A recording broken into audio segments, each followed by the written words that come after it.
Hello, everyone. First of all, if you can hear me, drop a one in the comments in the chat. And second of all, okay, I see a bunch of ones. Here's the thing. Second of all, I mean, you don't have to, but it seems like that you have this two hosts and panelists. So I don't think anybody can see whatever you write in there. So if you change to everyone, everybody can see your ones. I don't even know if this makes sense, if we need that. But let's just test this out. There you go. Now I can see most of you. Okay. 111. Somebody says 14. That's interesting. Whatever that means.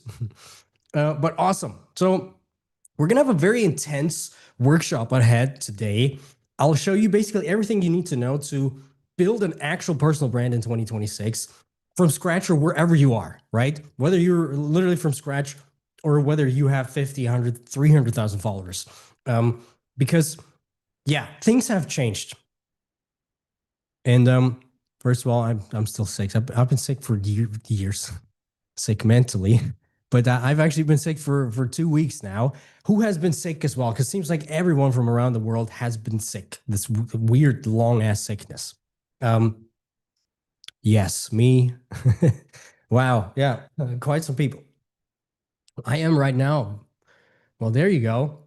COVID 2.0. Yeah, seems like.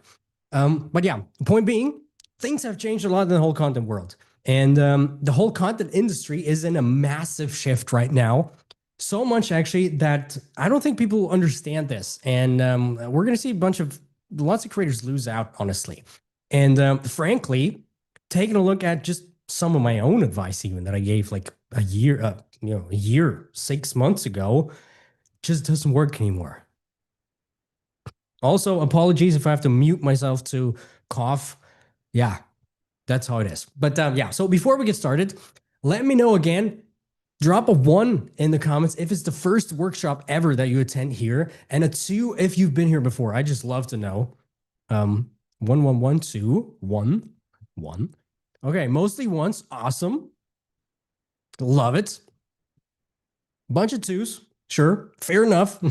It's a different one. 100, whatever that means. Cool. And then before we get started, where are you from? I'd love to know. Just drop the city that you're from or whatever the city. Denmark, Mexico. Those are interesting cities. Germany, Croatia, Pittsburgh, Barcelona, Disney. Wow. Dubai, hello. France, India, South Africa, London. There you go. That's the first city I see. Nashville, Tennessee. Awesome. DC. Beautiful. Awesome. So we're all from around the world. I love it. And yeah, so let's get started right here. So what we're gonna talk about today, and tell me, do you see my screen? That's the most important thing. But what we're gonna do today is I'll show you the whole system of how to actually make it to 100,000. That's just a number, right? 2, 3, 400, a million followers. I've worked with clients that went from literally 80,000 followers to 1.3 million followers over the span of some months actually. So yeah, this is basically just a number. And to also get to 50K, 80K, $100,000 months from your content. Some of you might not believe it, but that's literally how the game works if you play it the right way. And fun fact about this whole thing, followers don't really matter. So don't even get too crazy about followers. We're going to talk about this in a second. But yeah, so first of all, I'll show you the whole system. Then I have a special announcement for everybody who's here live, only for the people who are live here. Something great. And then at the end of it, we're going to have some fireside Q&A chat. So stick around. I'll answer all of your questions that you have. And yeah, we're going to have a chat depending on how long my voice will hold up. But yeah, good. So you guys ready? Awesome. So first of all, and here's the thing that I kind of need to address right here is, yeah, you probably noticed something feels off with short form content creation and with Instagram, with whatever YouTube shorts, whatever it is. You're posting, you follow advice that people, these gurus on Instagram talk about, trends, the hooks that they say, the hook lists, the post every day kind of thing that's been going around for years, but it's just not working like it used to, or it just doesn't want to really do things, with your content. And What if I told you that most of this is really bullshit, especially recently? And the gurus that tell you to post more, to it's important to go viral and to copy the trends, hop on all the trends, they're basically teaching a game that ended 6 months ago, if not more. But especially recently. And the funny thing is, most of the gurus and creators, as a result of that, don't even know that yet, right? They're not aware that the game has already massively shifted yet. Now, I could tell you that I know that because I've been in the game for more than a decade. Sounds insane. Sounds very sad for me because the times are changing and we're getting old. But yeah, I've helped clients generate over 2 billion views over the past 2 years. And I've built my first $1 million business on Instagram before Reels were even a thing, right? It was just when they copied stories from Snapchat. So there's the thing. And yep. About, let's say, 6 to 8 months ago, I started to watch the rules of the game sort of slowly disappearing, slowly stop working, right? Not just for beginners who've, historically had problems getting traction over the decade that I've had. It's always the beginners who still have the same problems. But also for people who had been crushing it at that point, right? The same strategies, the same content that used to work for people pretty well suddenly just didn't work anymore. They stopped working. Less views, less likes, less followers, and obviously less revenue generated, resulting from that whole thing. And some clients, some former clients, actually came to me in sheer panic because they had thought they'd figured it out, right? But something just started to be off, and we all know how that feels if things work and then suddenly things stop working, especially if people rely on you. So what I did was actually I went back into the data because if you don't know what I do, actually I work hands-on with lots of creators, one-on-one and in multiple different ways. And I have tons of data, right? We do data-driven marketing, and we take a look at basically anything and everything that we can take in. And I've analyzed thousands of content pieces, accounts, people that I've worked with, and I actually figured out what changed. A bunch of things changed. So can I say next right there? And as a result of that, I actually figured out what changed, and I started to build a sort of a brand new updated system, specifically taking away the things that stopped working and basically building it for what's actually working right now, right? And this whole system has since helped countless of clients grow and obviously monetize their audience. And I even used this whole system on my own sort of dormant Instagram account to now bring in $50,000 months, doing exactly the opposite of what everyone else teaches, right? That's kind of the funny thing. We'll talk about this in a second or later today. So what we're going to do is let me give you the exact blueprint to go from wherever you are right now to crushing it, right? Whether that means 100,000 followers, whether that means 1 million followers, making $50,000 with a small audience or more, without worrying too much about followers, right? Followers don't really matter anymore, to be honest. And yeah, in this workshop today, you're going to discover exactly what to focus on going forward, right? Forget everything that you've heard up until right now. And also forget you're going to know what crappy, outdated device you can and should ignore to start getting results, pretty good results. So generally speaking, the overview of this whole thing is let me just rearrange some things right there because macOS is kind of weird. Oh, God damn it. But yeah, so let me just make this a little smaller. You're going to see it anyway, I guess. There you go. So the first thing we're going to do is I'll show you how to get attention in today's day and age, where I'll show you how to build an attention system. Then you're going to solidify this whole thing with data-driven decisions. And then I'm going to show you how to grow and scale your impact with everything. Now, before we get into this whole thing, first of all, you're probably wondering, will this actually work for me, right? And first of all, this whole thing that we're going to talk about today will work for creators and businesses that solve problems of some sort with their content, right? Any type of problem, any type of help that you do. If you just want to get views for the sake of getting views and looking cool next to your neighbors, or you're purely entertainment focused or music based or art based without wanting to help people solve a problem, because there's also musicians that help people with something. But if you're just one of these, it's not gonna work. Some of the things will work, obviously, and feel free to stick around if you're one of those people. But you won't be able to pull in crazy results like the ones I'm going to show you, just to be completely honest with you. So, yeah, that being said, um, if you are somebody though that focuses on problems, right? Somebody that has a serious monetary interest in social media, whether you're a coach, consultant, whether you have a service, or basically personal brands that want to sell, or help people with something, right?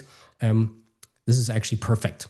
And here's the thing: you might be one of those, and you might not even know that you're one of those people, right? That basically an expert, what a lot of people call expert or something like that. Um, so, first of all, let me know in the comments or in the chat box. Type in a one if you think if you're an expert or if you're something closely related to an expert, and type two if you're one of the others, right? One, one, one, one, one, some two, okay? One and two. Okay. Here's the thing. Let me actually get my tea because I have to be careful with my voice. So the funny thing is, you might think you're in two, right? Somebody that doesn't want to sell or that doesn't want to solve problems, but you're actually in one, and you just don't know it yet. We've had, for example, a client here, Mimi and Mason, very cool people, and they came to us and to me, and they were like, "Oh, well, we're just photographers, right? I just want to show my photography and a little bit of video art. That's it, right? We're not experts. We're artists in that regard." But turns out they actually are, right? So we spinned it. They figured out, okay, people asked them for, they start to recreate shots from movies and made content very cinematic. So turns out now they work with brands and other creators from all around the world, helping them, create cinematic content. So they are experts, even though they didn't know. Another example is Lawrence, one of our former clients. And he basically came to me and he was like, yeah, he thought he's a creator or an influencer, right? If you look at his profile from back in the days, um, he's here to motivate myself, himself, and inspire you, right? So it's some crappy things like I'm just, I'm not an expert. I'm just a beginner sort of calisthenics person, fitness person, and I just want to get views. I don't want to monetize that and do nothing, right?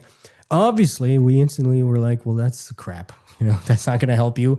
You're not going to, coincidentally, we're going to talk about this in a second, by focusing on exactly this other thing, on the monetization sort of angle and helping people, actually, you're going to be able to grow way faster. But we'll get to that in a second. And yeah, now he's at around 200K. And he actually figured out that he's an expert yet again, right? He was just 19 years when he started with us. The thing is, he thought he needs to be an ultra high level expert helping everyone and being super, crazy. But yeah, you don't have to be, right? You can always basically you're always at some sort of level. Let's say you would rate yourself, okay, in the expert scale, I'm a 4 of 10. You can still help people from 0 until 3.5, right? I actually read a book the other day about military stuff, about the Easy Company. And if you guys watch Band of Brothers, you might have heard about this. But they basically built the best company of paratroopers, right? People jumping out of the airplanes, coming over at D-Day. And nobody had done this before to this level.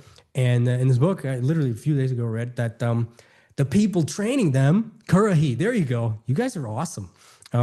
3 miles up, 3 miles down. But the people training them were actually just literally one day ahead of the curriculum, because there were not people like this. But still, the Band of Brothers, obviously you guys know them, have become the best, most elite soldier group out there, and they're very much, responsible why, Hitler lost, basically. Let's put it that way. Yeah. So yeah, With that being said, let me show you some proof this whole system that I'm about to walk you through actually works, right? Because I started to run the system for a while now with my private clients, with my one-on-one clients.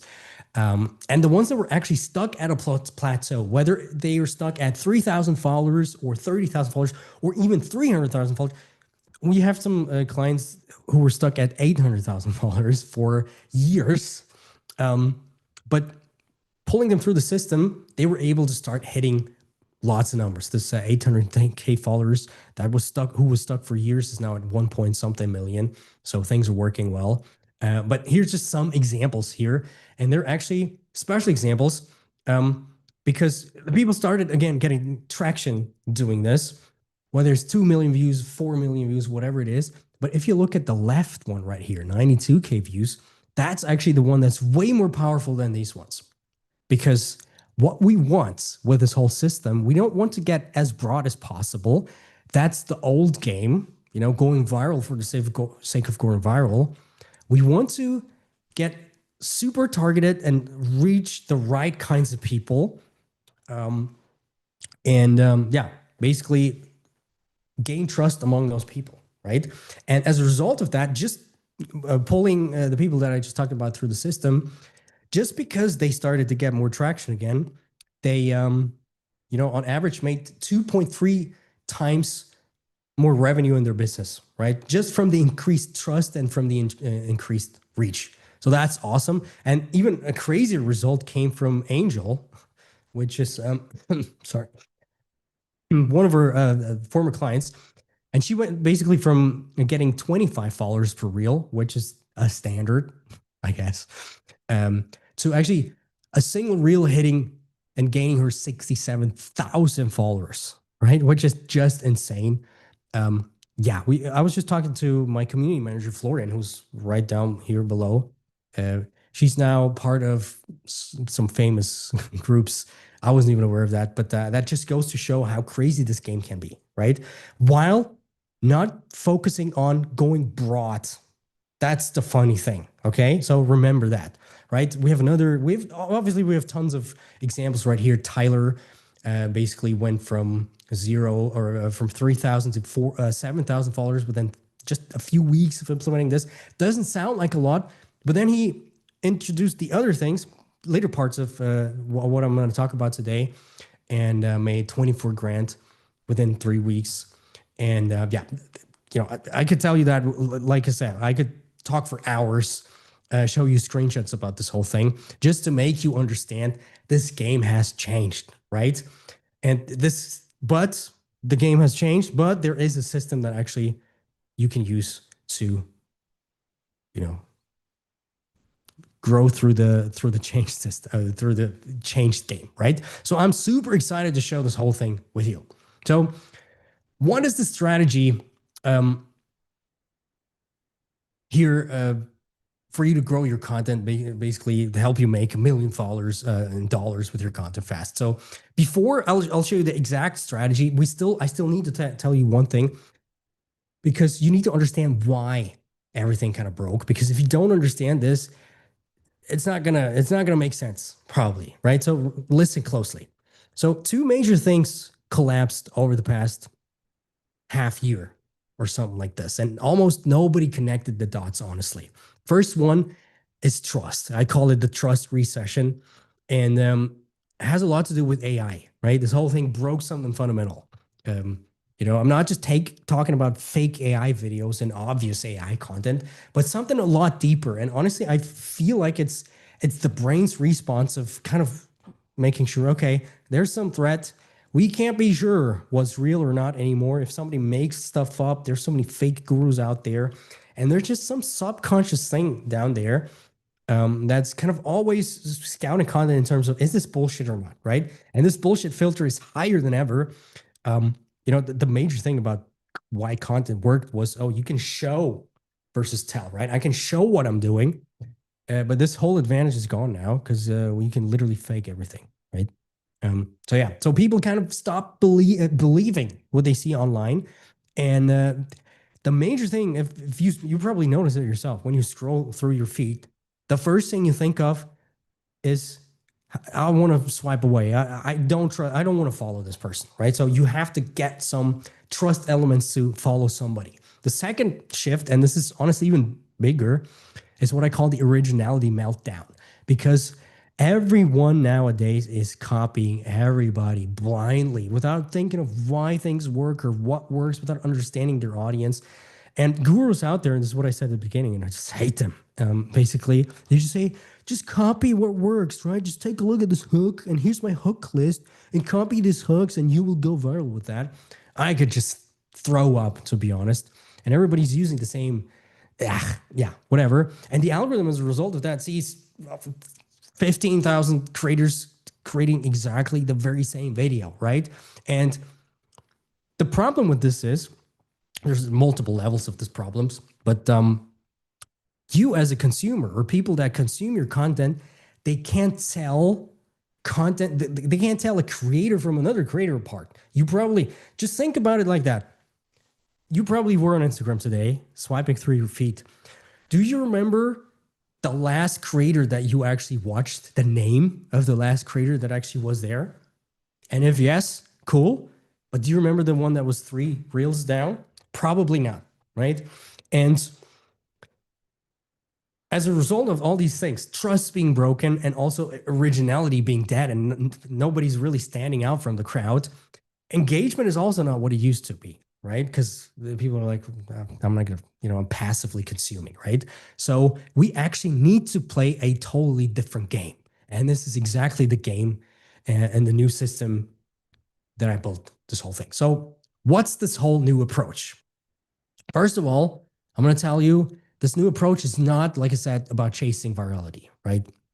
We've talked about this before today. So yeah, it's not about going deep. I could film myself with a raccoon doing chicken runs, whatever that means. I could get millions of views, but what is it going to help me? It's basically, yeah, forget about going viral. Second thing, another common advice that I see always get regurgitated, and that I clearly see on my data is not true, and you won't hear anybody else talk about this, is you don't need to post more. Actually, you don't, right? And this is the laziest advice I see in the game. People are saying, you need to be consistent and post more, but consistent at what, right? Posting bad content more often doesn't really fix anything, right? That just makes you worse faster, invisible faster, because people see, the algorithm sees, yeah, just a bunch of bad content, so I'm just going to bury it. This is why you see people, slowly reach trust and lose reach, because, the bar has slowly become a little bigger, right? So posting daily, forget about that, okay? Doesn't matter. We're also not going to copy trends, because that's another thing. With trends, people always say, yeah, you're going to get views with trends. Yeah, but again, nobody remembers you. They remember the trend, but they don't remember you, the creator, because that's the most important thing. And also, we're not going to obsess over followers. That's kind of a funny thing, because yeah, followers are a vanity metric. I've seen people, or I've worked with people who have 1 million followers make 0. I've worked with people with 3,000 followers make 30K. And the funny thing is, though, right, while we're not going to obsess over followers or think about followers too much, if you create content the right way, and the way that from the system, basically, of course you're going to grow followers, and coincidentally, you're going to grow more than if you would actually focus on going viral all the time. So it's kind of a funny thing. Cool. So who's excited to get actually started now with the system, now that we have all the groundwork done? Type 420 in the chat while I zip my tea from a Ferrari mug. Ferrari 1976. Awesome. People are ready.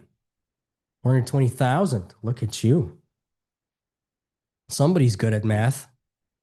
Cool. So the first step of this whole system is, in order to stand out from the sea of endless creators and be instantly memorable, because that's actually what we want, we first need to understand what I call the groove of your industry, right? Because you just need to know what you're up against. Every niche, every industry has a pattern, has a groove, right? The way people talk, topics people cover, hooks that get recycled over again. And thing is, a lot of people copy the groove without realizing it, and then they just start to blend in. Basically, that's what we said. So what we need to do is, first of all, scout our niche and see what's up, what we're up against, and then find something to kind of make ourselves stand out just a little bit. That alone, nobody does that. I'm sure you've never heard anybody talk about this before, obviously. So yeah, and as a result of this whole thing, the one of the biggest mistakes I see with people coming in, for example, the previous three cohorts that I've run of a friend was basically exactly that. People come in and they think the same rules apply to them as they do for another big major creator in their niche, because that's what content says, right? Copy the big players. Don't copy the big players, right? So, for example, Hormozy, right? They think they can get away with copying content from Hormozy, and they do market research and take a look at his content, start to copy his style, his look and his hooks and stuff like this, and then they wonder why they don't get views, right? So, for example, here he's doing a podcast, obviously, so people are going to start to make fake podcasts. And the hook is this could save you 10 years, right? But obviously that's going to work for Hormozy because his face literally is the industry. People see his face, understand the context, and understand what he is about. They know exactly this is about business, right? So they care, right? They care about his opinion, and they're saying, okay, oh, this is going to save me 10 years in my business, right? Whereas if you no name, even me, if I came up and said, oh, this could save you 10 years, people will be like, who the fuck are you, man? And I don't even know what do you mean 10 years? What does it, I don't even know the context, right? Save me 10 years in what? Playing the trombone, right? Or whatever it is. So we don't know, and people don't have time. So they're going to swipe away, and the algorithm's going to take note of that, and you're going to, get downranked. So this is where the really, honestly, the most important principle I want you to take away from this comes in. Never assume anybody knows or cares about you. And like I said, the past three cohorts that I've had, 90% of people coming in had exactly this as their main bottleneck. So you always want to create your content like it is for a total stranger who has no idea about you, who doesn't know a thing about what you are about and what content it is that you have, right? Any of the context, right? Always assume nobody knows about this. And then, right, once you kind of have this mindset shift, you basically want to map the groove, which means you want to take a look at what's going on in your niche, right? What is the content that's being shown right now in your industry? And then we're going to start to find gaps. And this is where something really actionable and super powerful comes into play. So let me show you something here. First of all, the simplest way of actually doing that, and please do that right after the session, take out your phone, not your desktop, actually your phone, and search for some broad keywords of your industry, right? So actually, let me do this right here live on air. Let me just stop sharing the screen and let me just share the screen again, side. So you guys please tell me if you see it. So let me.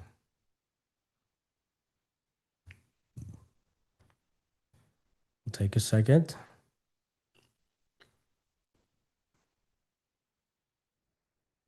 One, two, three. There you go. Okay, so we're going to put in side hustle, right? Something broad, right? Just some random example right here. And yeah. So what we see is instantly, okay, what are we up against right here, right? What is the groove of our niche? Let's say if it were side hustle. Fortunately, I don't really see, or I can't really hear what's up. Well, let's just see. Oh, I can hear it. Okay, so we see this storytelling content. What else can we take a look at here?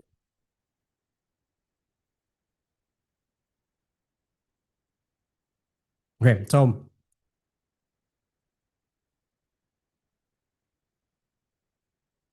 so he basically shows some other things about side hustles with with doing real estate, and stuff like this. And we can generally see there's like, just taking a look at this, there's a bunch of storytelling content coming up. Um,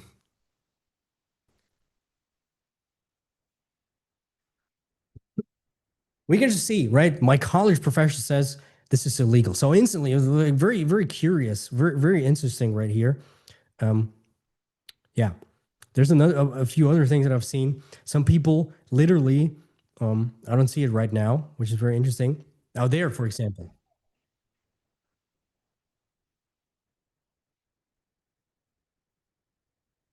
So the first right now, obviously you're gonna have to go way deeper than that. But the first thing we see is this niche is very heavy on storytelling. So you're up against that. And if you see most of the content is sort of around storytelling, well, you better understand that you need to up your storytelling game. And then in addition to that, find some gap that we have right there.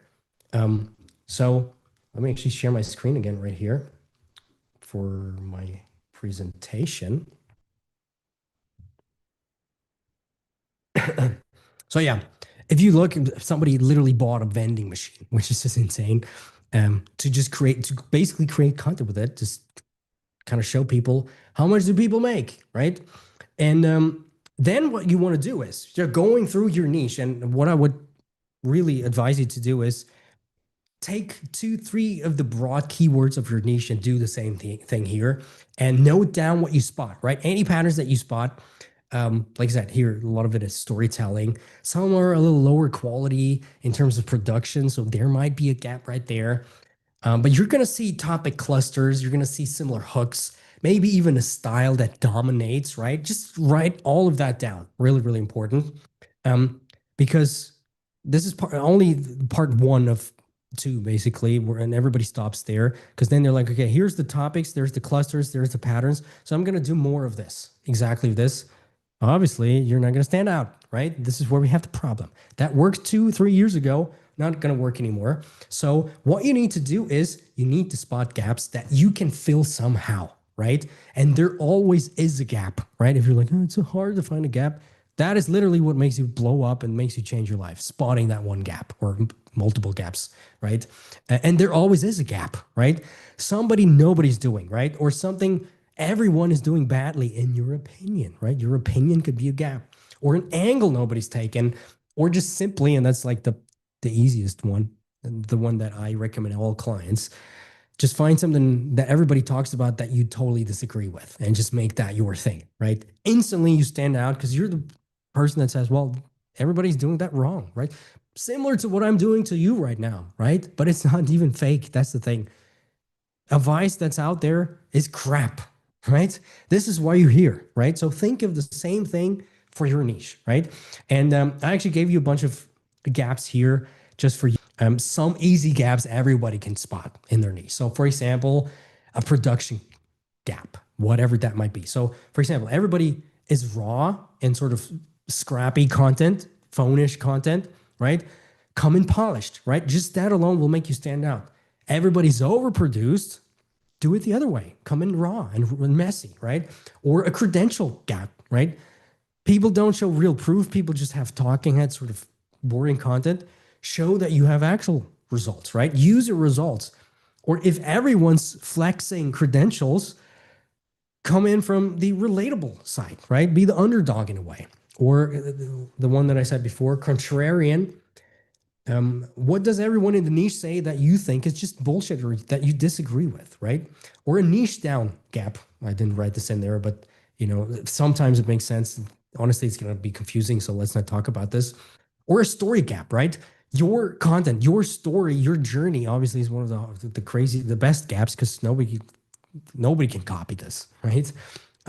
Or a format gap, right? Some people, you're going to see, well, everybody's doing the same format over and over again. How can you come in and either elevate this format or spin it totally different, right? The same format, just in a totally different way, right? And when you map this whole groove out and then you spot your gaps, basically, you're not just looking at what's up, what all people say, and basically doing market research and mapping everything out. while mapping everything out, you want to be hunting for the gap, right? And it's totally fine if that changes over the time. So yeah, point being, you need to show up differently, right? Can't be just a small thing, can't be a big thing, right? Point being, you need to experiment with it. And that's basically what makes you memorable, this one gap. And that's how you break through this whole algorithm noise that's right now really hard. And if you spot or if you look at the biggest known household names, I just have Hormozy again because it's an easy, very textbook example, honestly. Um, Everybody had gaps like this. Hormozy basically came and said, well, you better listen. First of all, I made 100 mil. Second of all, I have nothing to sell to you, right? Veronica says, I've never seen this man before. Well, that proves my point somehow, but that's very interesting. So yeah, he has multiple gaps. Or even if you think about like these big personalities like Steve Jobs, right? Tech back in the days was just, phones, weird TV commercials, and that's it. He came out always looking the same with a black turtleneck and blue jeans. And suddenly he went on stage and kind of started to be an entertainment to showcase a phone or a computer or whatever it was. And nobody had done that before, right? Even though they had done the same things, just in a different way, you know, in a different way. Right. So I hope you get what we mean. So now that we have the first part, we found our gap. Let's go to step 2, which is basically what I call building the attention system. And that's where it gets really, really important. Because here's the thing.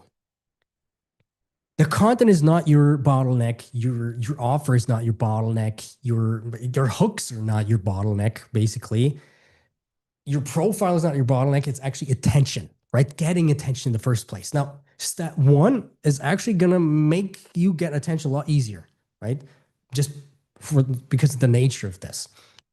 But the point being, you need to elevate this attention, get even more attention, right? If we look here at the graph down here, because the more of the right eyeballs that you get, the right people that you reach, the easier everything else becomes, getting followers, getting leads, obviously in sales, that's all downstream from attention, right? And 85% of attention comes down to this one thing only, and probably you already know about it. Or actually, let me know in the comments, what do you think is this one thing that it comes down to? Putting you on the spot here, my friends.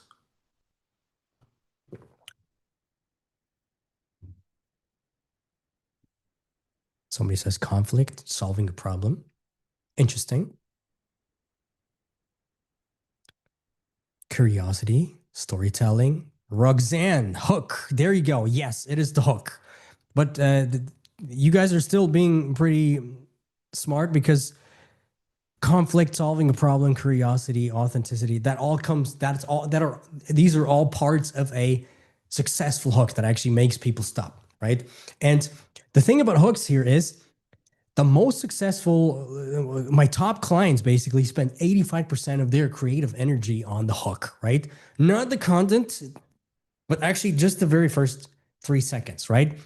So, because if the hook fails, nothing else actually matters, right? But here's actually where everyone gets hooks wrong.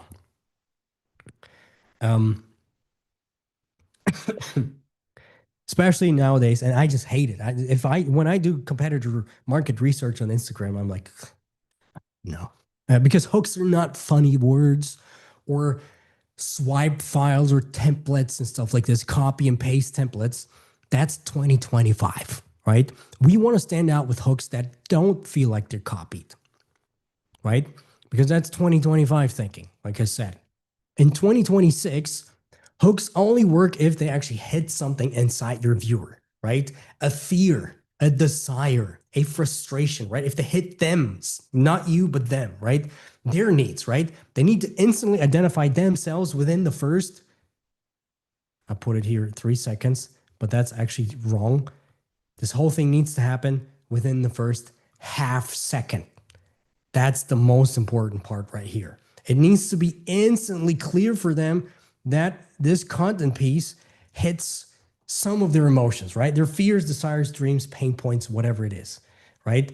And to actually do that, Um, let's put it the other way. If you don't know what these fears, dreams, desires, frustrations are of your audience, basically what they're secretly scared of, and what they want, you are just guessing. And guessing obviously does not scale and it's not going to help us grow sustainably. So let me ask you this, right? Now that we're here together in our awesome group, what are the three things your ideal viewer is afraid of, right?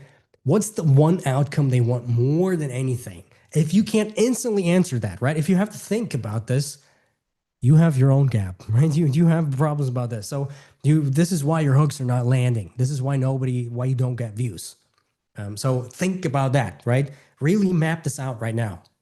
Especially the three things your ideal viewers are afraid of, or all these things, their fears, desires, dreams, pain points, frustrations. Now, one thing my clients, for example, because I know this is kind of like a hard one and it takes some brain power and it should, right? Don't get me wrong. But my clients or cohort students never have to guess, by the way, because first of all, they have me and my team who've basically done this, worked with basically any niche in any part of the world. Plus, they get my custom AI avatar architect that basically I built custom that pulls from millions of audience data points, millions of fears, desires, and objections, basically helping them get unlimited hooks on demands, right? But even without this whole thing, if you nail these questions, right, these things, you will never run out of hooks again, and you will always be able to even spot a hook pattern that you've seen somewhere. People that say, "Oh, just copy this," but wrap it around your own people's, audience's problems and make it your own, and nobody's gonna know that this is basically a similar framework, if you get what I mean. So let me show you what this actually looks like, right? I'm not gonna give you hooks to copy because I'm a hater of that. You probably already noticed that. That's the old way. I want to show you why and how these things work that you actually get out of the session, being able to look at content, look at hooks, and come up with your own ones that really stick, right? So what makes a hook actually work in 2026, right?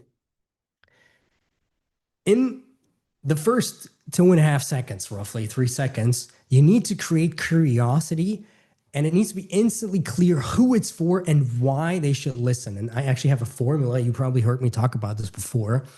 There's two things only that you need to kind of at all times need to keep in mind. Instant clarity. So in the first half seconds, they need to know what the content is about and that it caters to their desire, pain points, stuff like this, right? No confusion. It needs to be super clear, super easy to understand, right? And second of all, the curiosity gap. They need to understand enough to care, right? So basically, you need to open a loop that needs closure in some sort of form, way. And yeah, if you don't have this, your hooks are gonna fail, and you're not gonna get views. If you just do this, your views are gonna start to ramp up quite heavily. One thing, I just yesterday had a meeting with a team, and we make this a thing now inside the mentorship and the cohort. We don't allow people to not have a text hook right at the beginning. It needs to be right at the beginning at point zero. Otherwise, we're gonna say, well, no, we're gonna put you in the basement, basically. But yeah, let me show you some examples here, actually, to make you to show you what that actually means. And let me see what kind of example. Yeah. So one of you guys, actually, I actually chose one of you guys who's here. Is there somebody here called Ryan with the name Ryan? Let me know. Ryan started the fire. Yeah. So let's just go here, Ryan, in case you're here. Cool. In case not, why did you take it by? Oh, Ryan Lombardo. Awesome. There you go. I love it. So yeah. So Ryan is actually a totally random person that I picked from you guys. And he basically says he's an everyday guy showing up daily, helping men build healthy habits, right? And I can see things are not really working, right? And I took a look at this specific reel. So Do you guys hear it? Let me just share my screen again, just in case you don't hear the audio. Probably you don't need to hear the audio right there. Do you guys see the screen now? Ryan just started posting, to be fair. Awesome. So, now you'll know how to really do it before you basically are consistent with the wrong type of content. So let's take a look at this. We're not going to look at the full one because spoiler alert, it's not really good.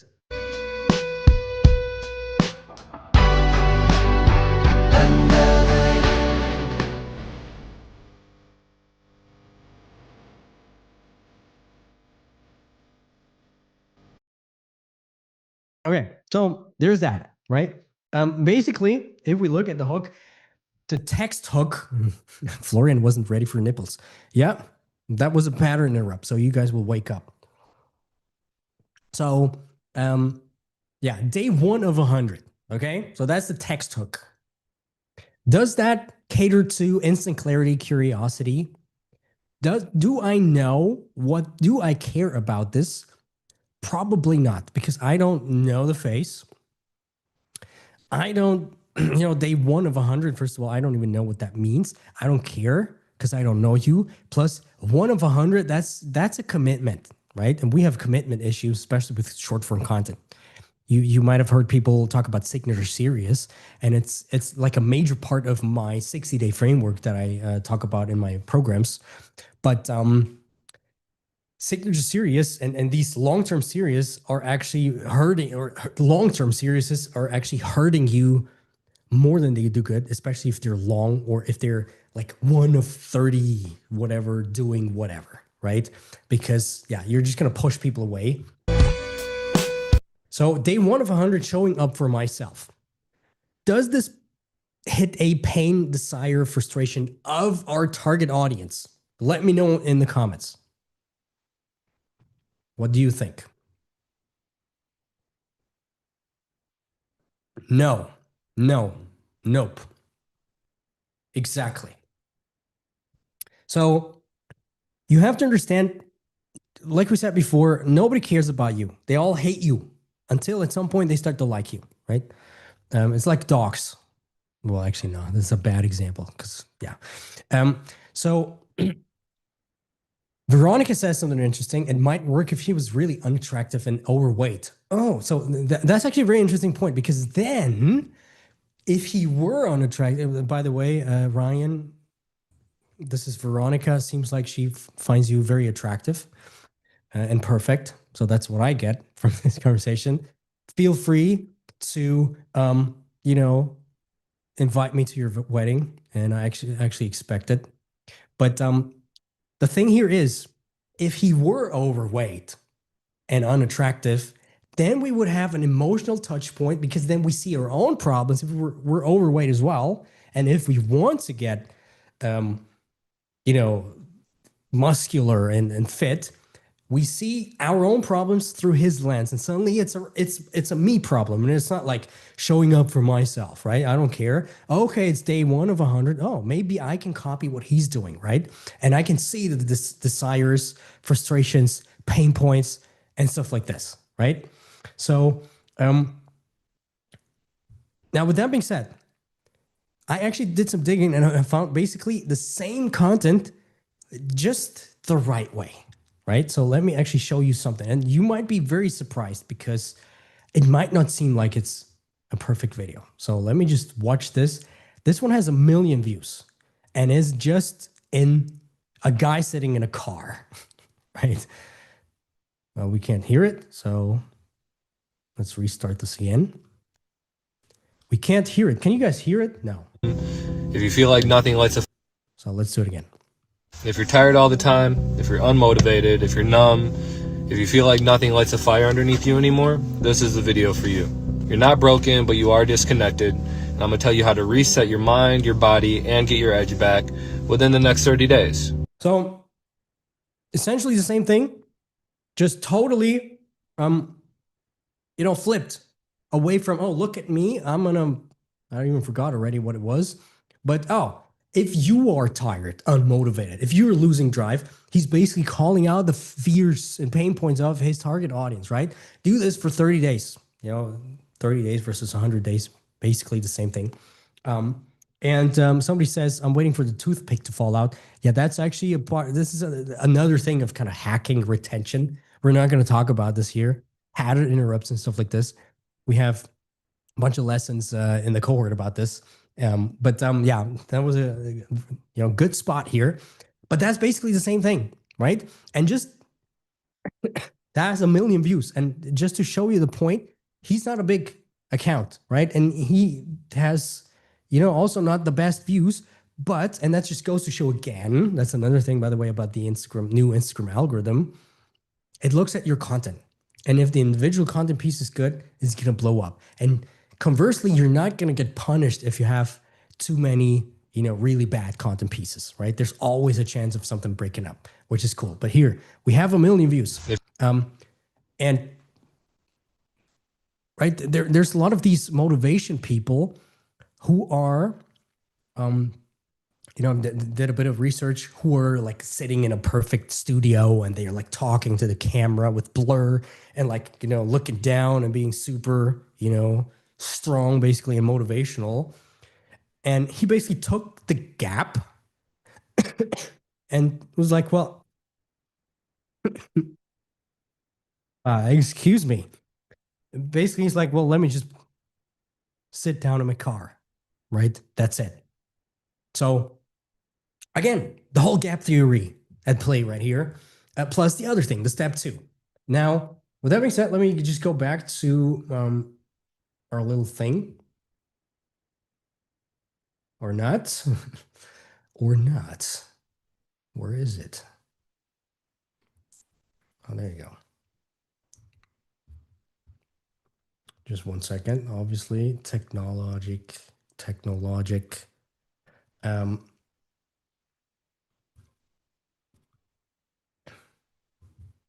There you go. So yeah. Where were we? Yeah. So yeah, basically, if you made it until this point, you kind of know what to do. If you have inconsistent views, let's put it that way, or if you can't hit, I don't want to say any benchmarks like 3,000 views, 10,000 views, 50,000 views, because it always depends on your niche, your audience. But if you're all over the place, right? If you don't hit the views that you think you should have, your whole job is just to do this one up until right now, right? Step 1, spotting gaps and creating content with some gap. And step 2, really just focusing on your hooks, right? Everything else doesn't matter. The other thing, you're going to have time once your hooks actually start to work. But that alone is literally 85% of the whole pie, right? So there's that. But now, once you have that, it's time for the real fun to begin. It's time to actually turn this sort of predictability into real money, right? Into income. Doesn't matter how, like I said, I know people with 3,000 followers who make $1 million or more from their 3,000 followers. But again, conversely, the funny thing is not focusing on followers too much, but focusing on people's problems and helping them, you're going to grow way more. So yeah. So if you remember the whole system overview, first of all, we're going to build the strategy, right? The attention strategy. Then once you have this, right? This is basically what we just talked about here with step 1 and 2. Once you have this, the second thing you want to do is basically just do this over and over again. View it kind of like a circle. You're going to want to create the same, try to figure out more and more what kinds of hooks, what types of gaps you spot there and what works with your audience, and just do them over and over again. Because that way you're just going to start to collect a lot of data, right? You're going to be able to see, okay, this doesn't work so well. Oh, but this works well. What have I done differently? Okay, let me just do this again, right? That way you're going to handle yourself up into the next algorithm category, and people are going to come back, and because you basically stand out by doing the things we talked about, it's going to be just the people that follow you are going to be way more into you and stuff like this. And then step 3 is basically using this whole thing and scale your impact and start scaling your revenue and really making this whole thing sustainable for the long term, right? Because yeah, attention alone obviously doesn't pay the bills. But here's where the things get really, really cool because, yeah, step three turns all these things into actual money, right? Leads, emails, right? A monetization system that basically runs on autopilot, right? Once you've built this. So yeah, so if you're at, what's going on here? So yeah, once you're there and you have your baseline of views, you want to start pushing people away from the platform, right? To your email list mostly. And I'll show you exactly what to do to make a lot of money, right? With your email list.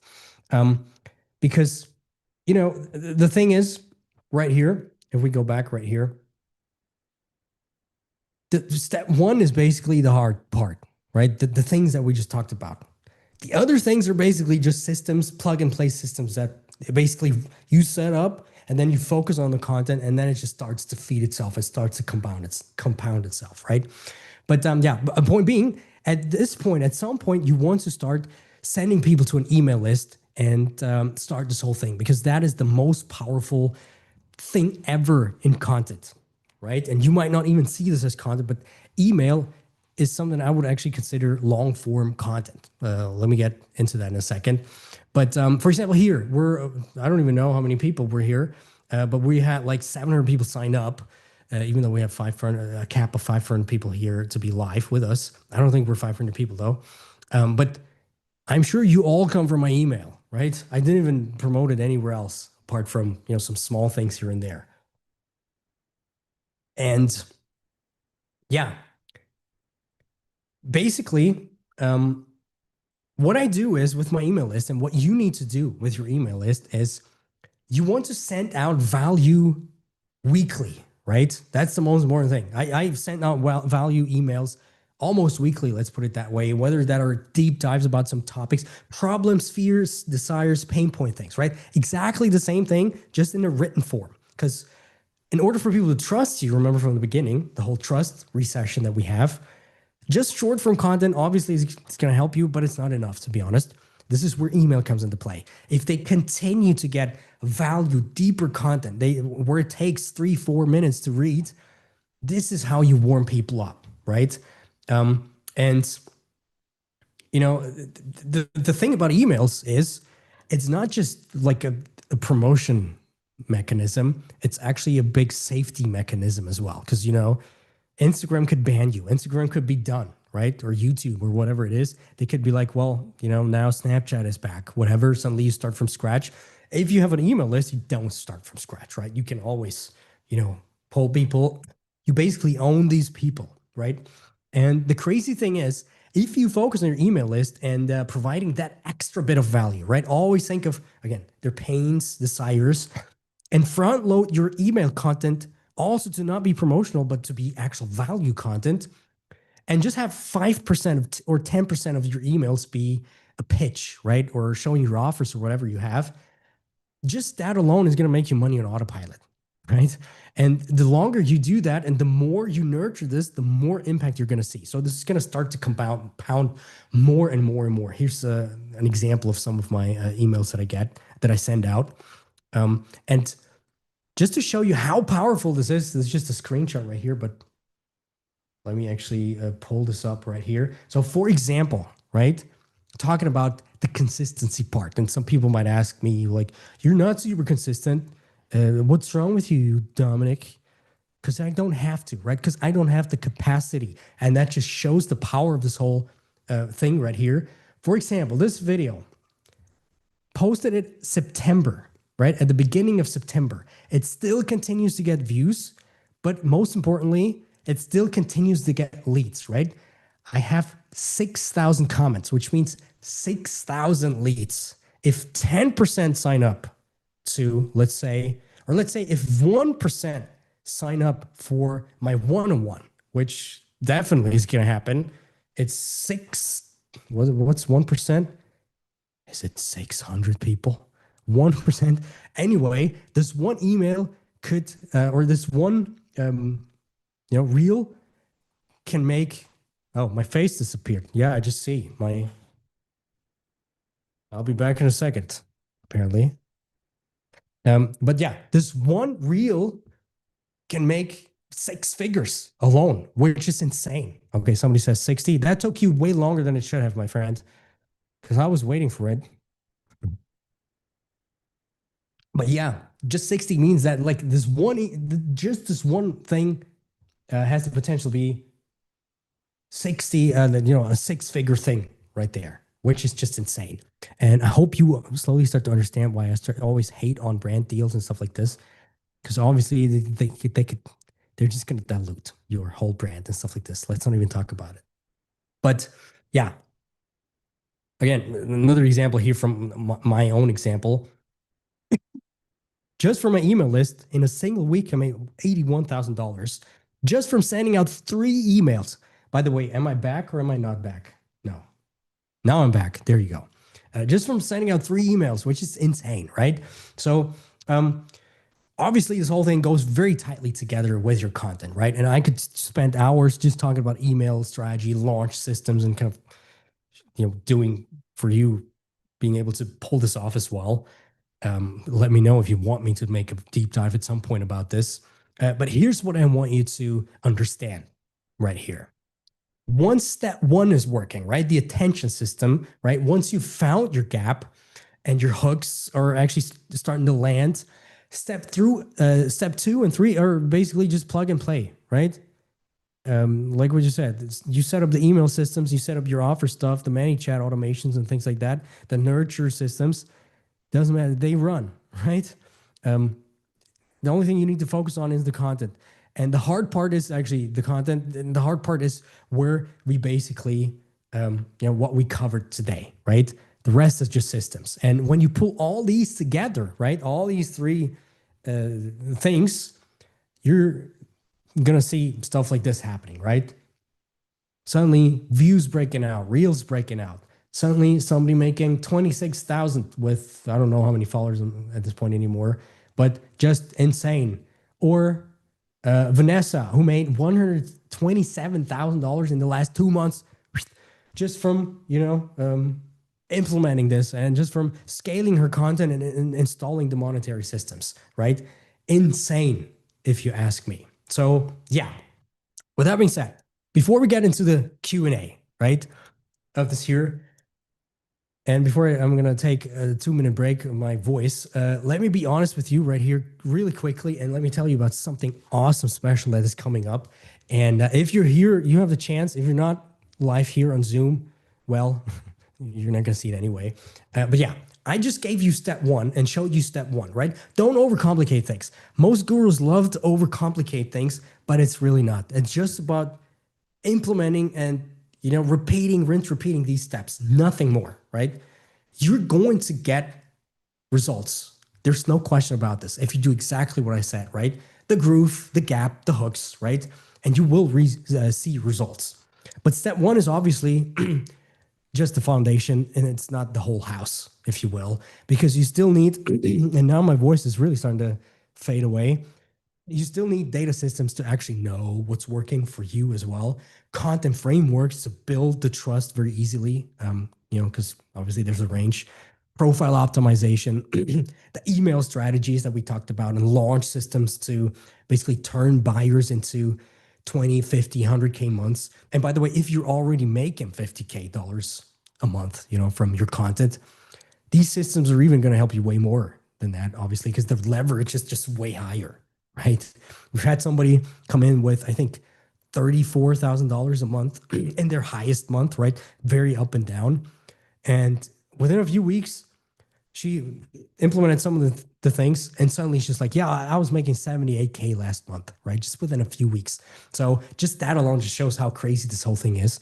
But yeah, most importantly, what I see is just honestly the best thing that creators and people, businesses actually need is somebody who's done this 100 times, 1,000 times, basically, looking at your stuff and telling you exactly, well, don't do this in your case, do this. This is what you need to fix, stuff like this. So this is where something special comes in, which is my upcoming 2026 special Instagram and revenue cohort, right? And we're actually going to start January the 15th, and it's going to run for 6 weeks. And we're going to have a bunch of things, first of all, the whole learning platform that you're going to get access to a lifetime, basically, with everything that's in there. There's going to be weekly live calls with me with a very intimate group. If there's 30 people, right? I want these to be small because I will be there in the trenches with you. I will help you. I'll be looking at your content. I'll tell you, well, this is bad. This is good. This is what you should do. This is what you should not do. Real feedback, real time stuff, not guessing.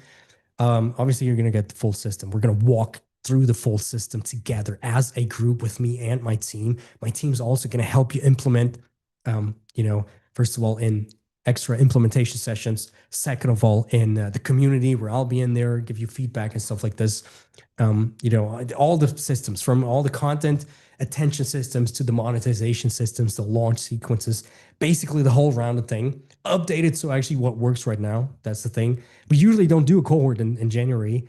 Right now we actually do because the people who get in actually sit on a gold mine because right now things are starting to change. And right now you're early, right? In April, might be that things are getting crowded again. Who knows, right? I try my best to not have what I talk about today online somewhere, right? But yeah, there's that. But the other thing, obviously, is what you're going to get is all of my custom tools, right? My audience research, AI, my lots of research, things where you can map out your whole audience and the content in your industry, right?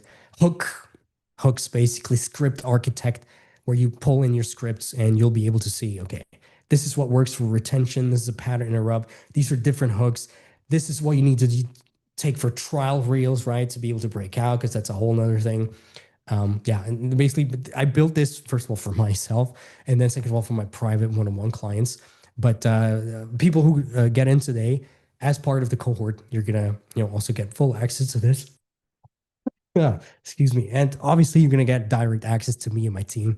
It's not one of these courses or bullshit things where you're not going to get a hold of me. I'll be in there with you, right? In the group, in the live sessions, in the community, and you're going to get any question answered, right? We're here for you. So, yeah. With that being said, we're limited to 30 spots. I think 13 are gone at this point already. And a special workshop offer we have for you. Somebody asked, can we get a clear list of tools of the tools that are in there? Yes, we're going to get it to that in a second. And my community manager, Florian, is going to help you walk through this or show you. But basically as sort of a thank you that you're here, only while we're live, you're actually going to get $500 off the whole thing if you basically apply during this call while we're still live, right? And there's multiple ways to actually, start this thing and basically just get more information about it. Is to take a look and just call, basically apply first of all, and then talk to my beloved community manager, Florian, who's right now here already. And he's going to walk you through, show you around. And don't worry, it's not going to be some high pressure thing. Quite the opposite. But Florian, do you have anything to say right now? Because I need a bunch of minutes to rest my voice. Hello, everyone. I hope you really enjoyed the presentation so far. Dominik, I can take over for a couple of minutes so you can restore your voice, drink some honey, maybe something else too. And then when you're ready, just let us know and we'll go into the Q&A session. You guys can use the Q&A feature here. It's the question mark symbol. If you submit your questions there, Dominik and I will try our best to pick the most interesting ones and answer them in a couple minutes. Let's go back to this here real quick. So we have a mentorship cohort coming up next week, actually, January 15th. 13 spots gone. Dominik, that's already yesterday's news. I got 2 more people on today, so we only have half of the spots left, 15. And if you want to know if this is a good fit for you, please send either an email to my email address, it's right there, or please don't call the WhatsApp, Dominik, like Dominik said, but send a text message there in WhatsApp to me. We can figure out if it makes sense to bring you on the cohort. If you want to see the info page, the landing page, and directly book a call with me from tomorrow to have the conversation properly there too, go to heydominik.com/cohort. I can also post the link in Yes, here. please. Awesome. Now, just one thing for clarification before we move on to the next part here. The cohort is specifically designed for coaches, consultants, experts. If you're anything else, you can still reach out to me. We have a one-to-one mentorship with Dominik. We have other things available as well. But the cohort, since this is a group-based program, we want to make sure people are in a similar situation. So also people can learn from each other's questions. This can be really, fruitful cohort. Now, if you're unsure whether you're a coach, consultant, or expert, maybe, because I often realize when talking to you guys, a lot of you are a little bit unsure about that, how to describe yourself, reach out to me and we'll figure it out together. Okay? So during this live session here, during this workshop, if you apply during the time frame, and by the way, we have timestamps on all the messages, on emails, and also on the website, you'll get onto the cohort for $500 off. One last thing I want to say about the cohort. 85% of the time we actually do not make an offer. Okay, so please don't be mad if we don't accept you into the cohort. Again, we also have other programs. We can still have the conversation, but this we want this to be a very, very exclusive group, and also for people who can learn from each other. If you're a coach, consultant, or expert, chances are high you're going to be a good fit. So send me either WhatsApp, an email, or go to heydominik.com/cohort and book a call in my calendar. Dominik, do you want to walk people through a little bit about the Sure. curriculum of the cohort and the different steps before we Sure. go into the Q&A? Let's quickly walk through this. Can you guys see that? It's actually some sort of PDF that we have. Basically, it starts January 15, and we're going to go through the whole, basically the whole system, right? Over in 6 weeks. So at the beginning, we're going to talk about exactly spotting your gaps and the algorithms, because you're going to have to kind of know the quirks of some of the algorithms that are at play right here, because we want to break out as soon as possible, right? The algorithms are weird. They can take a while at some points, but you kind of spotting your gaps or it doesn't mean you have to find the one gap. Like I said, it's going to, you're always going to find multiple gaps at some point. But just doing these things and kind of setting yourself up is the first thing we're going to talk about. Then we're going to go straight into research and content strategy, where we basically, first of all, you're going to be able to understand, similar to what we did today, just on a 100 times deeper level.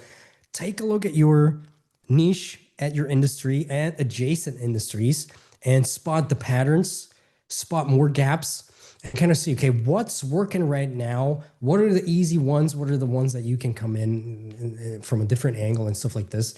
And we have internal tools, like I said, the AI hub and stuff like this in various forms where that actually helps you with the heavy lifting and stuff like this. Then in week 3, we're going to talk obviously more about content strategy and mostly about hooks. Think about that, what we talked about today, just 100 times deeper, and we're going to take a look at your hooks. Obviously, we're going to fix your hooks, right, hands-on, because that's the thing with the most leverage. Basically, after that, we're going to I'll walk you over the 60-day framework, right? Which has some certain, there's some algorithm activation points. Once you have this foundation, there's certain strategies you can do to kind of propel this, to get the algorithm better on your side. It's all part of what I call the 60-day framework. Part of it is attaching certain ManyChat automations to it. Part of it is actually building some sort of signature series. Part of it is, infecting your content with certain pattern interrupts and building your content strategy in a way that actually keeps session times high, because that's what the algorithm loves, right? You want people to come to your profile and then watch another. That's what we aim for right there. Now, in week 5, I'll show you, we're going to basically take this thing, basically the step 3 that we talked about today, and I'll walk you through my newsletter OS basically, and yeah, I'll show you exactly the systems to get people over, to get leads over, also to kind of create content like the ones that I showed you before, where suddenly you get 6,000 leads with one video and stuff like this. And if it's 200 or 500 at the beginning, that's still more than you probably expected. And then I'll show you the way to actually use email marketing and your whole newsletter and other parts to nurture your audience, because that's really, really important.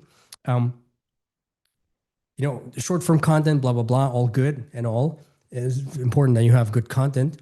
But if people actually, it's like a transaction, right? They give you their email, then they're in your funnel, obviously, but they're in your own ecosystem. And then once you send them again and again with crazy, awesome content, right? That even goes deeper and that hits exact same trigger points. In turn, they're going to become way bigger fans, right? They're going to be, the relationship they get with you is going to rise significantly, which in turn means they're going to watch your videos more, better. They're going to comment more. And suddenly this whole thing starts to snowball. And funnily enough, this whole thing starts off platform, but it's like feeds itself basically. So that's what we're going to do. Also, here, I'll show you some ways to, if you already have an email list, to instantly make, I call it fast cash infusion.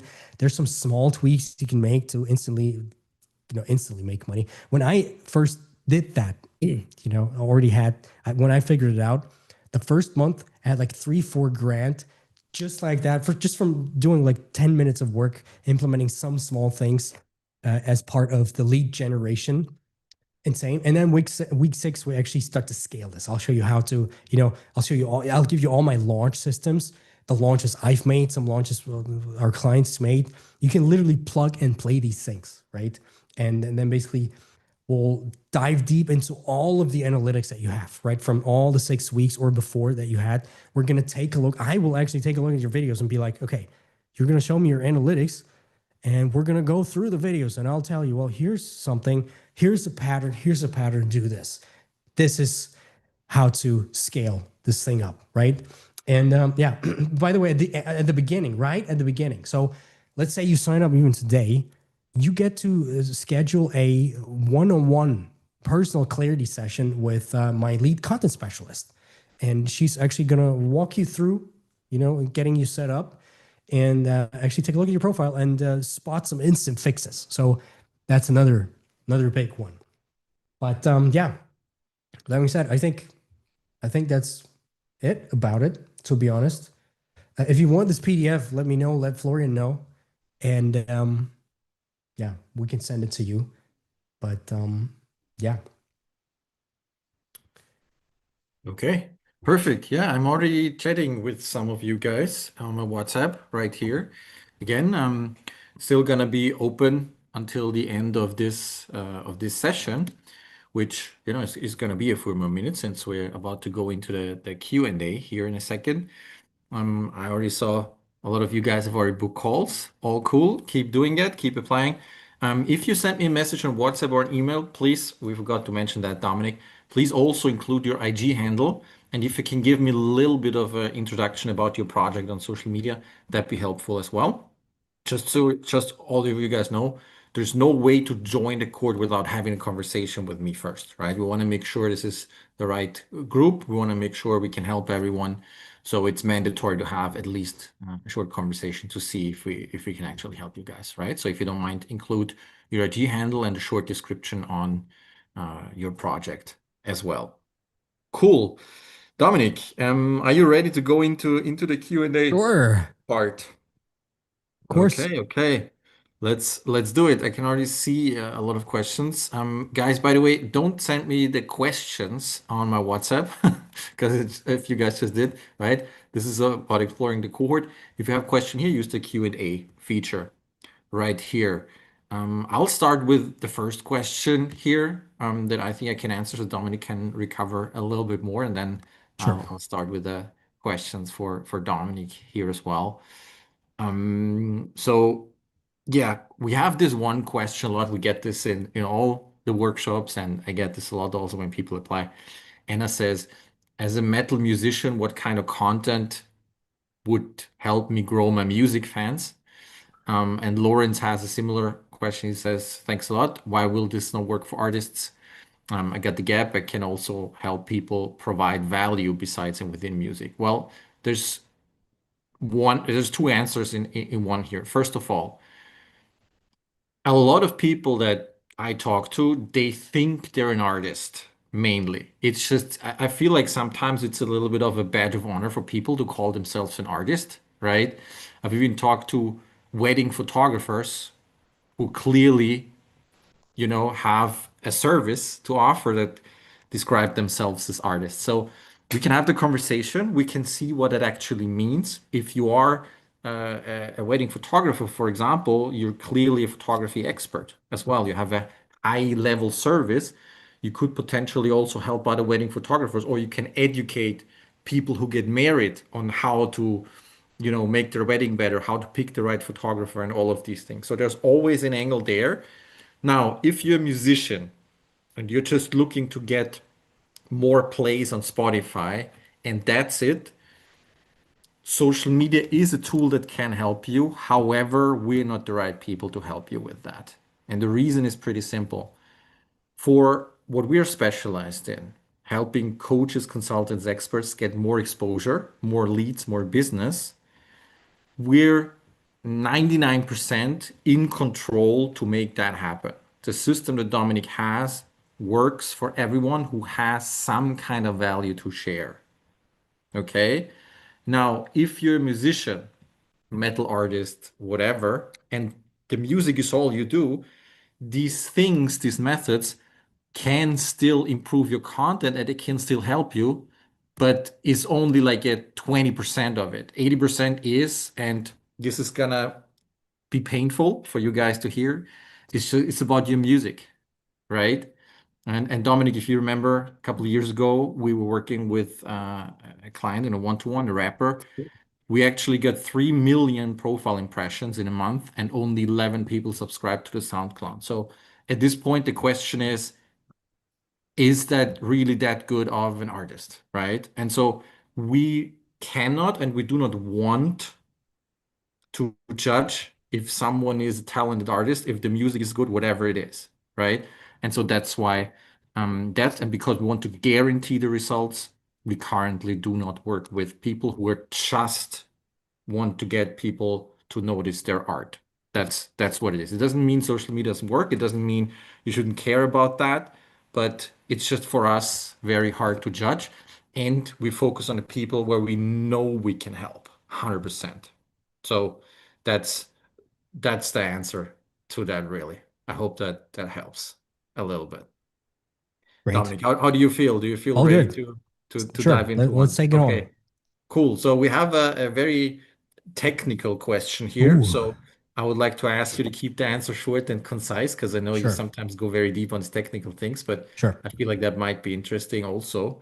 We have a question here where someone says, "Sorry, I don't want to butcher your name. It's so I'm not gonna attempt to say it." But he asks, "I see newly posted trial reels are slowly down, or the view count is down of new trial." No, let me rephrase that. It's not perfect English here. I'm gonna give it a context. He says, basically, when I post new trial reels, the view count of old trial reels goes down. What's the Okay. current best practice with trial reels? So with trial reels, honestly, there's no best practice.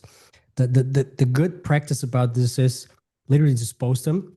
There's one thing though, you don't want to and you should not post too many because Instagram hates that and they're gonna rank you down and they're gonna block you from using trial reels. But one thing I've seen is with some of the trial reels, if you post them and then they still run, obviously don't post too many while some still run, right? Because at some point, like people are like, okay, a trial reel that starts to really work well, what should I do? Sometimes trial reels work for 3 weeks, 4, 5, 6 weeks, and then just grow and grow and grow. And we have clients growing thousands of followers just with trial reels, right? While not posting a lot to their feed. And the problem, what I see, what a lot of people do is they then, after 3, 4, 5 weeks, post these trial reels to their feed. You don't want to do that. Just archive them. Actually, the trial reels that really work well, post them again from scratch, the same exact thing to your feed, and chances are they're gonna blow up again. That's the only thing I've seen that's a little different recently, in terms of if you have new trial reels coming out, the old will stop. I've seen this with some clients, but I don't think that the sample size is big enough. Honestly, I've seen both. I have some that literally post like 3 trial reels a day, and they just keep on growing. So you just need to test it out. If you see it yourself, if it's a real pattern, cool. Then take it down a notch. But there's nothing inherently that I see is happening there. Okay, cool. Perfect. I'll go into the next one here. You can take a sip of water, Dominic. It's also something that gets asked in a lot of different ways here, but Martin Kambich is saying here, can you make it with AI made reels, or is this necessary to be personal? Look, the thing is this, you need to make quality content. That's really what it is. And is a lot easier actually if you create a personal brand. People sometimes have this idea that, oh, AI, everything's easy, but you're basically putting yourself in hard mode already right out of the gate. It's a romanticized idea that, oh, you just press a button, you don't do any work, and you become rich. That's actually That's one of the reasons why we're right now in this trust recession and why the things are changing so rapidly. Yeah. So the question would really be to you, Martin, why would you want to make AI Reels versus building a personal brand and make actual money? It's not impossible, but you just make it a lot harder for yourself. So yeah, that's really what it is. Now, of course, AI is the future, and Dominic is also utilizing AI. We have 7 different custom AI tools that Dominic personally created that help with research, with scripting, with hooks, with a lot of things. But the whole idea of pressing a button and you can copy paste random content that you don't have to create yourself and you get rich. Look, if it was that easy, everyone would do it and it wouldn't work anyway. So if that ever becomes good in the way where it's actually valuable content, which today it's most of the time not, then market would cancel, you know, itself out very easily anyway. So yeah, not recommended, to be honest with you. Build a personal brand. It's real estate that you own, right? A personal brand you can profit off, you can build upon. Much better idea. Plus, I can tell Cool. you with the whole AI, sorry, with the whole AI thing, I can already tell you this year or next year, we're going to see a shift towards really raw and really authentic content that is not possible to create with AI, right? So, going the actual route of you being actually there, that's going to be the most valuable thing. Um, actually having grit, having this gap, like we said before. So yeah. Yeah, perfect. I get this type of question here a lot too. Any basic, not topic specific tips to convert more viewers into followers, general CTAs? We don't do that. We don't want to give generic advice. It always depends on your audience, on your value proposition, and yourself. So if you're looking for some templates or easy copy paste stuff that will just waste your time, this is not the right spot for you.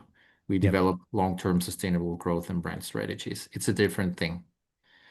Okay. Dominic, this one might be interesting if you have a few more words on this. Sure. It's a question about production quality. Does Yeah. the production quality matter anymore these days at all? It sure does. So the easiest gap you can kind of come out with is production quality.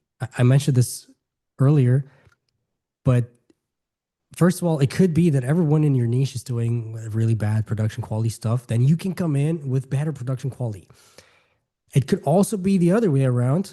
But the thing is, especially in Instagram, because it is the powerhouse social media, if you ask me, where people really form a connection with somebody, I see it across niches that you just have to have a minimum baseline standard of production quality. Talking about your set design, talking about the camera angle, even like, right? If you have the camera right here, if you look up or look down, or you have it shaking, and the audio quality, especially, and some light and things like that, these things instantly elevate you. Now, there has to be a minimum level, but there's like 100 different layers to that. So there can be something that looks really raw and authentic while still having a very sophisticated production quality behind it. That could be, or people want their videos to really look like over the top. Um, the thing is, it depends on your niche and especially your audience. You can be in the same niche and two different totally different types of production qualities are basically the gap. Depends on what's going on in your niche and what people actually want, right? So yeah. Okay, perfect. I'm just already chatting with a lot of you guys, so I'm sorry if I'm a little bit distracted here on the side. Wow, a lot of questions this time, 26 already, and they're all very, very good. And I see a That's bunch really of them in the cool. chat too. So Yeah, guys, you're doing it today with your engagement, so I'm really, really happy, really grateful for that. I tried to find the best questions here. Okay. Wow, they're all very, very in-depth and very long. I'll try to get the essence of them to Dom across to Dominic. Try to guys, try the questions, try to ask them a little bit more specific so you know Dominic can answer them a little bit more pinpointed so all of you guys can profit from that. That's a good one from Lydia. I think that's really interesting. Dominic, would you recommend starting with only one platform, or would you already recommend starting on many different platforms? Yeah, let's give one Dominic a second. second here. Okay, He's been sick so for here's two what's weeks, up. guys, so The thing about content is good content is this almost the same, right? So obviously the thing I recommend is picking one main platform. If monetary incentives, right, and making money with your account, with your content is your main objective, Instagram is going to be the strongest one by far, right? With TikToks, it's a lot easier to get views. Also has a lot to do with how TikTok counts views. Let's not even get into that. It's a little differently counted, so a little bit inflated, if you will. Um, but with honestly, I would always focus on Instagram first. It is historically the hardest one to kind of do, but it's the one with the most returns just because we have many chat. Just because, like I said before, you can literally have one video blow up, and if the systems are set up, make six figures from one video. That might be totally out of your imagination right now, but this is the reality for so many creators. So yeah, but once you have this down, obviously, the one thing is post your content also on YouTube Shorts, post your content also on TikTok. But point being, wherever you post, you want everything to come back at your email list at some point, right? But at the end of the day, content is content. So yeah. cool, cool. Yeah, let's continue a little bit, guys. Just as a reminder, we have a cohort coming up, so Dominic can catch his breath here. We have 15 spots left, starts in a week. Reach out through any of these ways that you can see on the platform. During this call, you'll get $500 off if we end up working together. Exclusive for coaches, consultants, experts. If you're unsure if that's you, reach out as well. We'll have a conversation. So yeah, here Dominic Abdul Rahman says, not a question, but this meeting was the only meeting I've been in. I actually learned something. Thank you, Dominic. So, Well, that's awesome. props there. Here's a Thanks a lot. question That's what I aim for. yeah, here's a question from Suzette. How long should your reels be if you're just starting to post consistently? And do you recommend creating a series? I can answer that for you, Dominic. If you want, Look, sure, but yeah, I'm happy sure. to You chime in. can add to that if you feel like I answered it insufficiently, but I kind of have a feeling I know what you're gonna say. Look, the thing here is this. What's really important to understand about social media is that different things work for different people. Everyone's unique. you're different than everyone else. Every niche is different. Every person in the audience is different. So the process that Dominic has developed is it's not about, pay us $100, here's templates, and you'll grow. Everyone will grow on social media, right? We don't do this like snake oil kind of bullshit here. What this really is about, and it's the only way that we found to actually help people consistently, is Dominic has a process where we will figure out what will work for you in your specific situation. And there's 20 different metrics, elements that these, that comprise basically, yeah, you as a creator. One of the classic things that I hear often when talking to creators who want to work with Dominic is this question, the duration, the length. And while you can make these general assumptions, you could look at the entirety of Instagram and you could say the best performing videos are on average 8 seconds. But that would completely be a blanket statement where you mix 8-year-olds with 60-year-olds. You mix people who want to see makeup content with people who want to get financial advice. You mix creators that are 18 years old with creators who are 45, right? So what you have to do is you have to figure out what works for the audience that you want to attract. That's what it is. So these generalizations and these average numbers, they don't really help you, to be honest with you. So go through a process that Dominic has and figure out what works for you in your situation. Cool. I actually have a few more things to say about that. So I did a rundown recently of all the data that I've had from 2025, and I pulled it through and I checked out. And in terms of sweet spots, in terms of length, and like Florian said, there is no sweet spot. There are two sort of sweet spots, one at around 10 seconds or something like this, and another one at like 1 minute. But here's the thing, actually, and I hope you kind of got that from the whole workshop today. Views is not the end all be all metric that we want to chase. Yeah, views is an important indicator of whether things are working. But at the end of the day, if you want to sell something, right? If you want to build an audience of fans who become leads, of fans who actually want to buy something from you, right? Who want to become your clients or whatever it is, obviously, the longer you can hold them and the longer they can spend with you, with your voice, with your facial manners, whatever, the better. And Google came out with a study, the 7-11-4 rule, basically, which means they need to, watch your content across, for 7 hours across 11 different touch points in 4 areas, basically.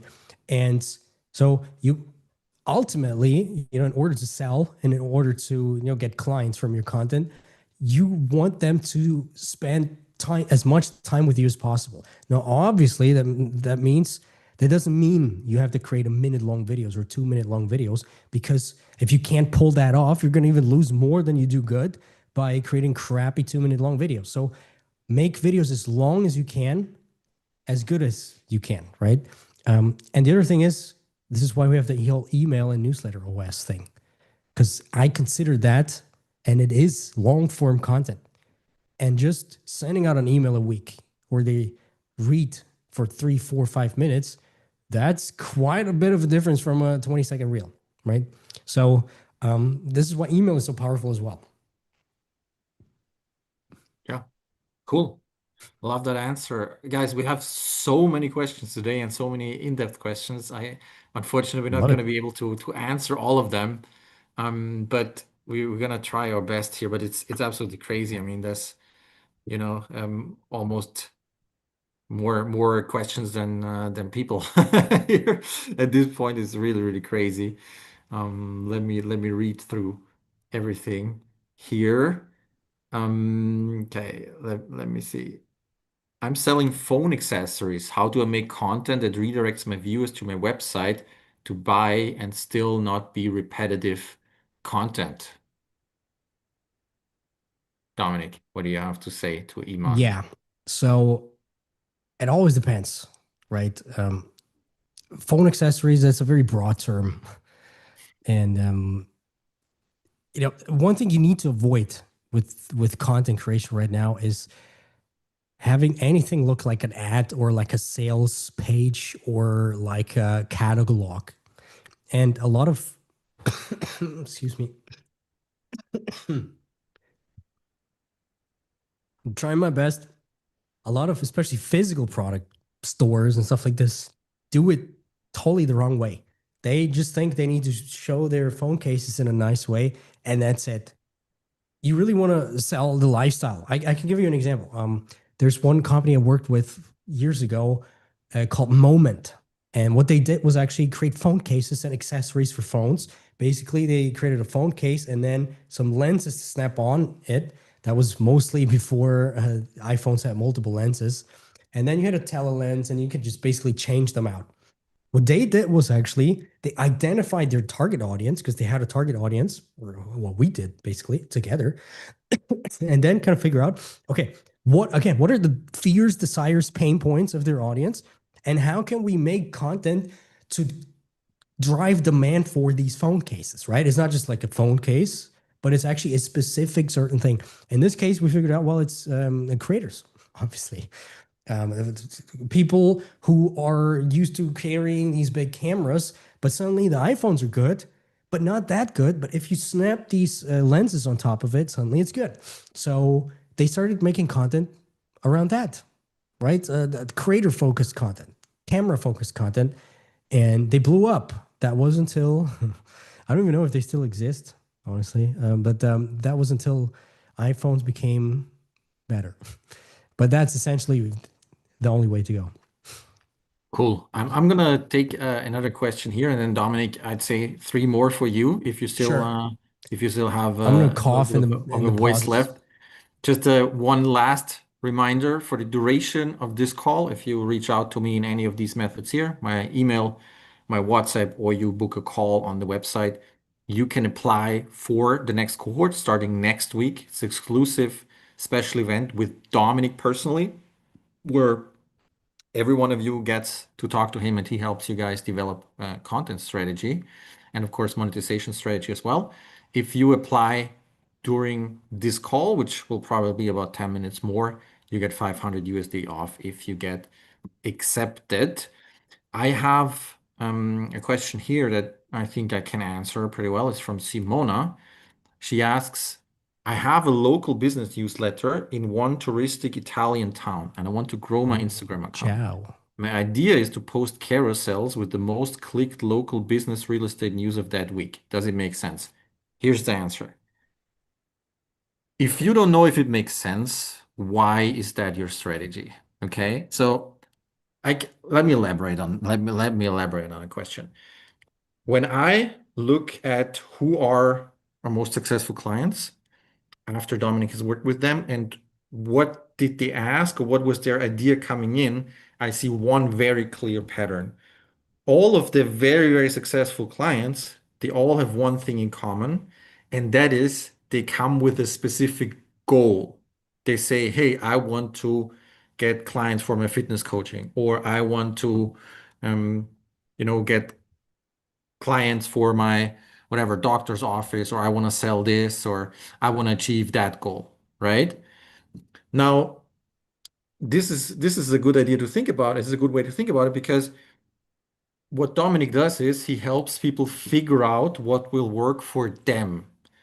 Whenever someone comes on with a mindset of the question that you just asked, it is very hard to predict if that will even work because if you come on and you say, hey, I want to do this, this is the thing I want to do, but you haven't done any research if that's actually something that works, then we cannot even guarantee that this is something that will work, if that makes sense, right?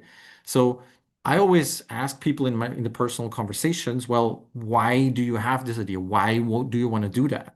So don't think about what you want to do without having done any research if that's something that the audience that works for the audience. It could be, but it could also be that it's not at all working, right? And if it's something that doesn't work, just an idea, then Dominic cannot guarantee you that he can just push some magic buttons, and then this idea somehow works. So if you come in with a clear goal, you tell us, hey, this is what I want to achieve through social media. We can develop a strategy that gets you there. But whenever someone comes on and says, I want to do this, it's going to be really hard for us to, yeah, potentially be able to make that work in this way. What do you Yep. think, Dominic? Yeah, I agree. I agree totally. Because, and the other thing is, if you're like, oh, is this going to work? Especially if it's a very specific, very one dimensional, like one type of thing. We'd be charlatans if we would be like yes or no. Because how could we know about some local town in Italy, for example? You know, things are different. Um, so my advice to you would be stop thinking and first of all start doing and see if things are working or not. If and then take a look what things are working by doing that, and then kind of drawing some data and taking a look at why might this be working, why might this not be working. If you understand what I mean. Um, but I can tell you, I'm not sure this works. It depends on how you create carousels. Um, people, the thing about carousels, and we have I have a lot of things to say about carousels, so don't get me started. But carousels really, really work well if there's also some sort of personal component to it. And I've seen so many real estate carousels, local real estate carousels, that think, again, it's just like an ad, it's just like a catalog. It's not going to work. It is not going to work. We actually just in my mentorship for the one-on-one people, we've had a hands-on session where I've walked them through creating how to create really good carousels. And the thing is, carousels that actually reach new people, because a lot of gurus say carousels only reach your own followers. Yeah, if you don't know what to do, obviously, if you know what to do, you can reach mostly non-followers with carousels. But they all have still some sort of personal component slash, yeah, sort of something that's a little more basically a video, just not a video. It's kind of hard to say, kind of hard to explain right now. But you get the idea, hopefully. Okay. Cool. Thanks, Dominic. We'll do three more. I'll take one, and then you can take the last two. You can recover for a little bit here, but I No, I'm think it's okay good. actually right now. So, Okay. Your voice sounds like oh, it's you hear cracking a that? little bit. I don't want to I torture you put too all my much. processing power, and I thought I sound like Elvis. Perfect. Yeah, but you have to rest in a couple of days. The court starts, and there's Yeah, gonna be a that's the lot of problem. talking there. So, save your voice for Fun for our, fact: for our we've clients. had one cohort a year ago where I was talking so much that the doctor literally told me I'm not allowed to speak or do any live sessions for 6 weeks. So yeah, you're right. Yeah. So Nikolai, I'm gonna answer that one. Nikolai asks, I make art like 3D art. I'm an artist, as you talked about. Do you help in that niche? And what art or what can an artist sell? Look, the thing is this, the label, whether you see yourself as an artist or you want to see yourself as something else, honestly, that really doesn't matter so much. What matters is what are you trying to achieve with social media? What's your goal? If your goal is I want to post my work and I want to people to bow down and tell me you're a genius, you make the most beautiful things ever. Please, can we look at your things, right? Then it will not work unless your art is one in a million. I'm sorry about that, right? If you're insanely talented, like we've never seen before, and I know this is a hard one because every artist thinks they are, right? I've learned that, but it's gonna be really hard to do it this way. If you want to provide some kind of value to the audience outside of, hey, here's the thing I did, look at it, then there is something very likely, 99% chance, something you can sell. Now, what exactly that can be, I'd love to explore that with you on a conversation. There's a lot of different things potentially. Could be anything that helps other artists make art like yours, for example. Could be helping people who want to create art, who never have created art. Could be some kind of software for them. Could be some kind of physical products. Could be a course. There's a lot of different things, but it all, if we can help or not, the question is answered by what's your mindset? What do you want to get out of social media? Do you want to make money? Do you want to provide value to people? Yes, we can help. Is it just like I want to have more people to look at what I did and say I'm a genius? No, we cannot help. Cool. Even if you're Let's not, do, even if you're a real genius. yeah. You literally have to be one in a million. I don't want to go too much into survivorship bias and stuff like that, but on social media, you only see the people who are successful, right? Because the millions of artists who post and no one ever cares, um, you never see them. So, and trust me, there's a lot of them. I have a lot of them in my emails every single day. So, okay. Yeah, you're one in a million, Nicola. That's cool. Then you'll be successful anyway. Then you don't need us. But no, we can have a conversation. Reach out to me. We can see if there's something. 3D art is something with a lot of options potentially. There are lots of options, man. You know, if you don't go the full on artist route, Yeah. lots of things. But let's not even. Mhm. Cool. Dominic, here, let's look at this one. Tofa says he's a corporate product photographer. He's looking to build a community, turn them into long-term clients. Can we help with that? Corporate, what was that? You Product said, photographer for corporate oh, corporate product photographer and photographer. product photographer. Oh yeah, if you reposition yourself, especially as the expert in a way, and that's you probably are if you're doing this anyway. Then oh boy, there's a ton of things you could do, and so I think the major thing for so many of you today here is kind of shifting the mindset from okay, this is what I do, this is my service is very one-sided into okay, look, I'm now the world is my stage, right? Not only this one, like a local clients or what it is, but literally the internet, the whole world can be your stage. And in this case, um, there's a million things you can do. I don't know. Should I go into it? No, I think that that's a good answer already. It's kind of what we've been saying whole evening, Yeah, but right? rewatch it again. It's gonna make sense maybe if you just think from a different angle. Yeah, and again, right? If you're unsure, reach out to me. We can have a conversation. We can have a phone call. We can explore that, what that could be. But what I can tell you is, if you're actually corporate and product photographer and you do that for a living, it means you're already top 1% in what you do, and you are an expert in what you do, 100%. I can Right. guarantee you that. So there's for sure something you can do there. And another thing is, maybe we should mention that too, Dominic. Look, when you build a social media audience, a social media following in 2026, this is like 20, 30 years ago owning a Ferrari. It really is. It opens so many doors. It gives you so many opportunities. People want to work with you. People want to do something with you. So the whole strategy behind establishing yourself as an expert is so powerful, more than most people realize, because it opens so many doors, so many opportunities.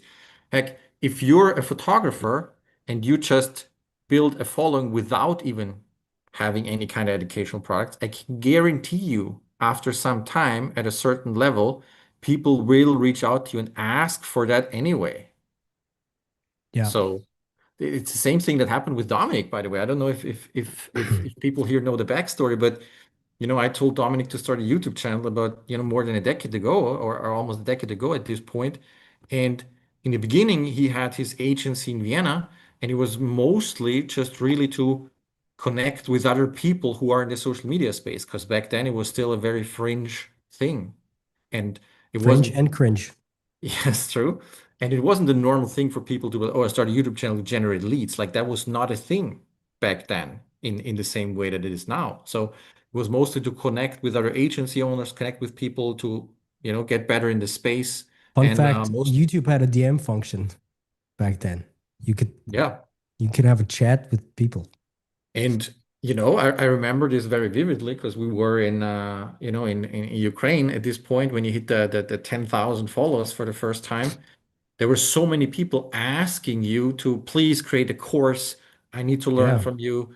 And this is how he even got the idea to get into educational content. Before that, it was just his agency. Yeah, And so 100%. and so this is a natural progression, right? If you establish yourself as an expert, so many doors open up.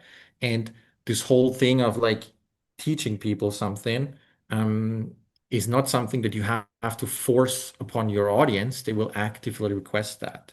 But it only comes from building that audience as an expert versus saying, hey, look at what I did. Like, a child going to a mom and kind of like saying, look what I painted. Now give him my props, you know? I can tell you something about this. Maybe it's going to help some of you. So when this happened, I was like, okay, I want to do research. I just want to know because I want to understand my audience.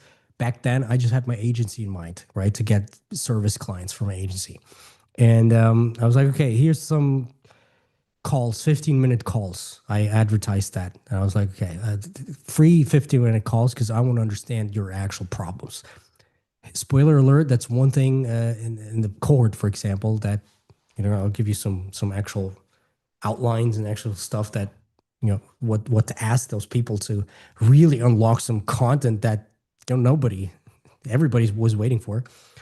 And I started doing those, and they were like, and I didn't see myself as an expert at all. I wasn't, honestly.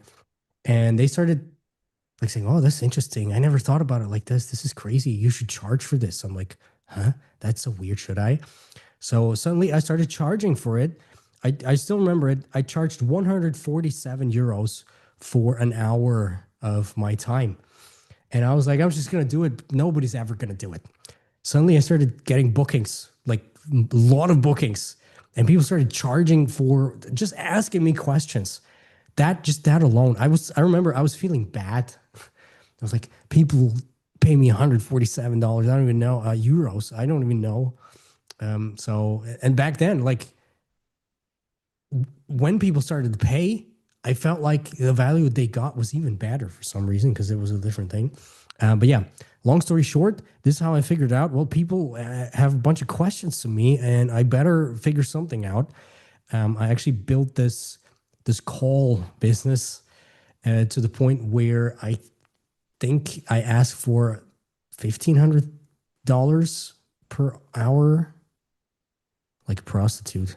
But I don't remember, or 3,000. I don't remember. Point being, that was like 2 years ago, and I had to turn it off because it was just not worth my time anymore. Because I did things like workshops, paid workshops, cohorts, mentorship, and stuff like this that used already parts of the system that suddenly this was just no option for me anymore to trade my time for $1,500, right?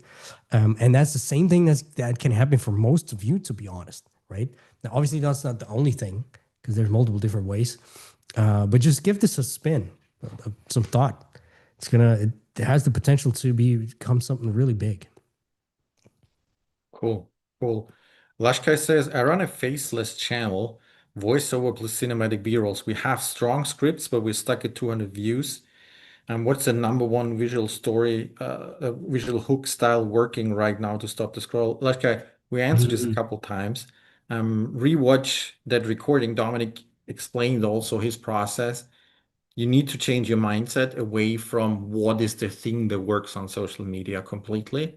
And you need to understand that, every niche is different and you need to figure out what works for this specific audience in this specific niche. Again, on the other hand, right, faceless channel. I highly doubt your scripts are strong if you're stuck at 200 views. Also, I'm sorry about that, but that's another story. Yeah, I'd love to see that. But yeah, generally speaking, I'm against faceless and AI. Yeah, you're Sorry. just you're just limiting yourself. You just Yeah, enter the arena that's already tough to win in with some disadvantages. So yeah. Okay. Yeah, one more question, Dominic, I would say, sure. Let's do right? one more.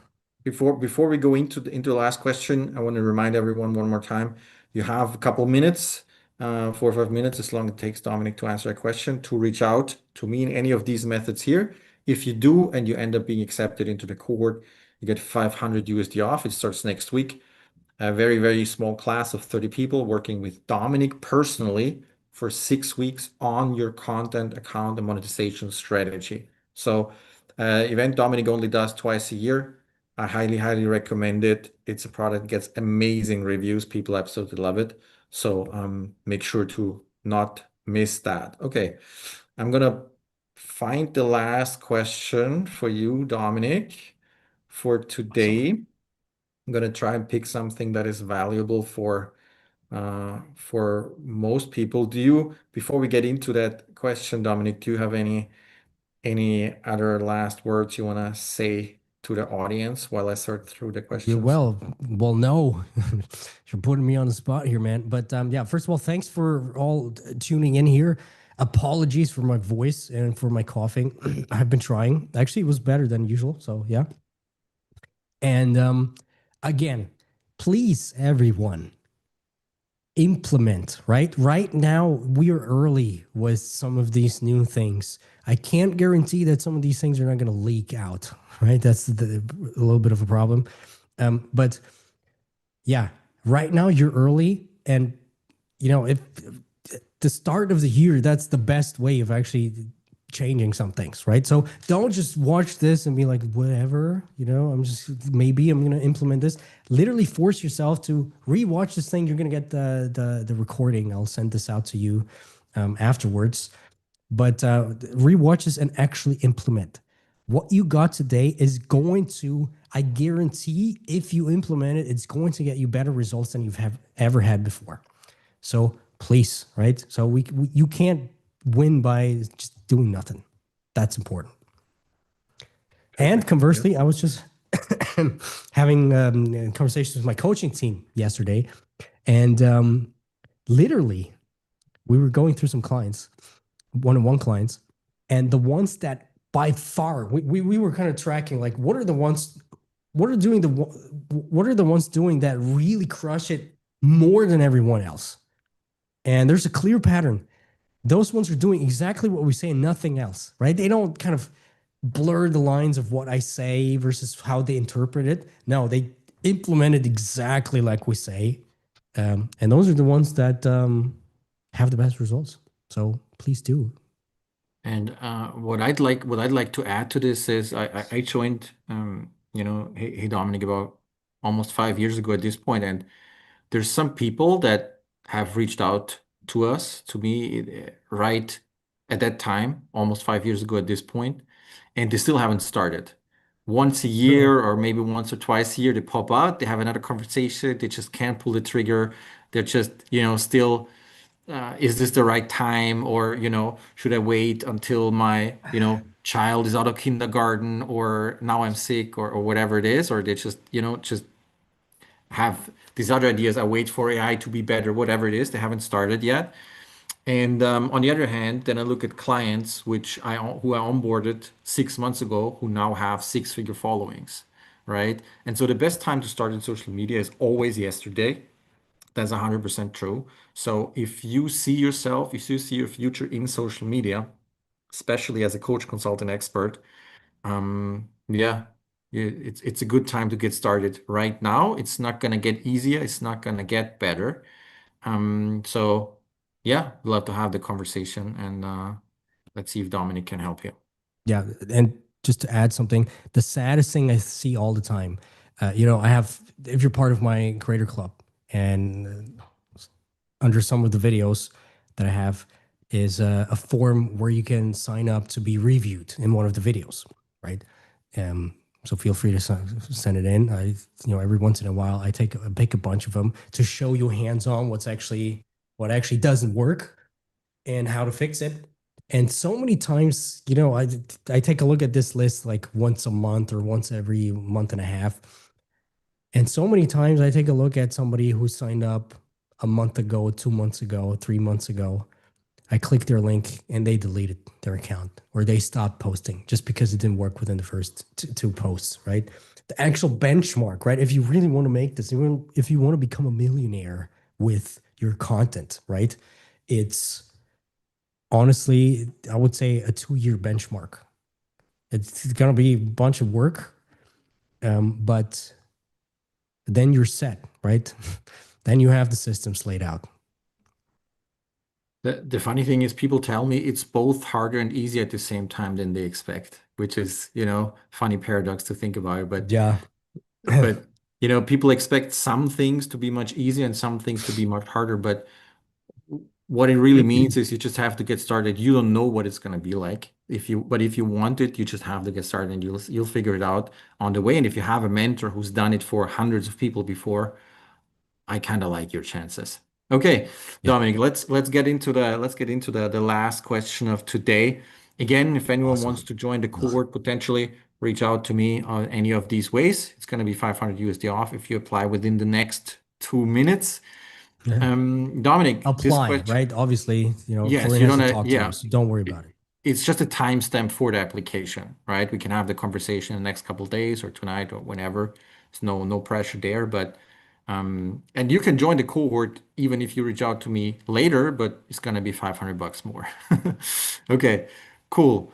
So Dominic, this is I think an interesting one as well. Laura asks, I cannot find any life coach who is in the exact same niche as me. I'm helping women in a functional mode to find their authentic selves. Only coaches who specify on self-love, self-esteem, and other things. Can I use these profiles to do my gap research, or should I look deeper to find people doing the exact same thing as me? That's a very good question. And that's actually one thing that we discuss extensively in the cohort and everywhere, basically, because that's a mistake I see a lot of creators make. They only look at exactly their niche and exactly their competitors, and they don't find anyone that's exactly the same. And they're like, oh, then I can't do it. Or I don't know what to do because I can't copy, basically. What you actually need to look at is, I always call it look sideways, to sideways niches, and to also to kind of look at this whole thing as sort of like an onion scale, and expand your layers on the onion, basically. So, for example, one thing to do, what you say is you're a life coach, I guess, helping women in functioning mode to find their authentic selves. Okay, so first thing, what you need to do is take a look at your target audience, which you should do anyway, because you've watched what we talked about here, because the target audience understanding is going to unlock content ideas, hooks, blah, blah, blah. And then take a look at what are the real core issues, problems, needs your audience has. And then take a look to try to reverse engineer and try to find content that also triggers that. That alone will open up a bunch of things. And then the second thing you want to do is literally go sideways. If you have if you're a life coach helping women, look at life coach helping men, coaches helping men. Look at different coaches helping whatever. The overarching thing is somebody helping something, right? So you can even, at the end of the day, look at somebody like me who's helping people build a business, grow on social media, and see what are the structures they do, what is the content, what are the content pillars, and how do people approach it, and then wrap this around your model to create content. Because at the end of the day, there's literally only one thing your audience wants, which is getting help with some problem, right? And yeah, we had a workshop at some point where I basically showed this hands-on, how to basically take a look at, find totally unrelated videos, unrelated content, but pull out the essence and wrap them around your own content so you know what to do.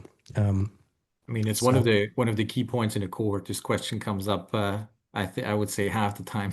So half the time, every single cohort. yeah, probably every time. Yeah, you're right.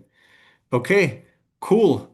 Guys, on behalf of everyone, Dominic, I would like to thank you a lot for Yeah, showing up today and not canceling. I know your voice was completely messed up even 24 hours ago. So I want to say all thank good. you for running this. Feedback's been Thanks everyone for amazing showing up.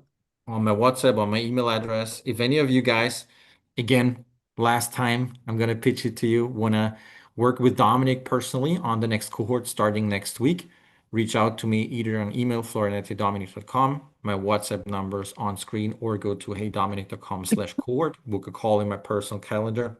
We can find out if it's helpful to you.